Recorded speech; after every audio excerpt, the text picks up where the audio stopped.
एक बूढ़े शिकारी ने एक तोता पाल रखा था। वो उस तोते से बहुत मोहब्बत करता था। तोता अक्सर उसके कंधे पर बैठ जाता और उससे दोस्त की तरह बातें करता था। एक दिन तोते ने कहा, मैं बहुत समय से अपने रिश्तेदारों से मिलने नहीं गया हूं। अगर आप इजाजत दें तो मैं उनसे मिलकर आ जाऊं।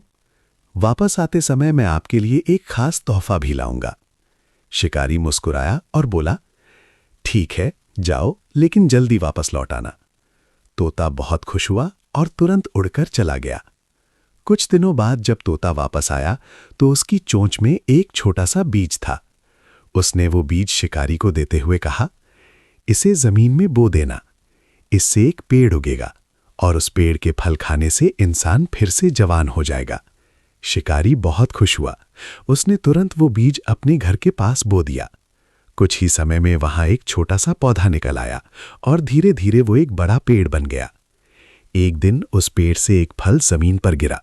शिकारी का कुत्ता दौड़कर आया और वो फल खा लिया, लेकिन कुछ ही पलों में कुत्ता तड़पने लगा और देखते ही देखते उसकी मौत हो गई। ये देखकर शिकारी बहुत गुस्से में आ गया। उसे लगा कि तोते ने उसे धोखा दिया है। गुस्से में आकर उसने बिना सोचे समझे अपने ही तोते को मार डाला। कुछ समय बाद उस पेड़ से एक और फल गिरा। उसी समय एक बूढ़ा फकीर वहां से गुजर रहा था। उसने वो फल उठाया और खा लिया, और तभी एक चमत्कार हुआ। उसकी झुकी हुई कमर सीधी हो गई और देखते ही देखते वो जवान हो गया। ये देखकर शिकारी हैरान रह गया। जब उसने पेड़ के पास जमीन को ध्यान से देखा तो उसे जड़ों के पास एक सांप का बिल दिखाई दिया। तभी उसे सच्चाई समझ आई। कुत्ते की मौत फल की वजह से नहीं, बल्कि सांप के डसने से हुई थी। ये सच जानकर शिकारी की आंखों में आंसू आ गए।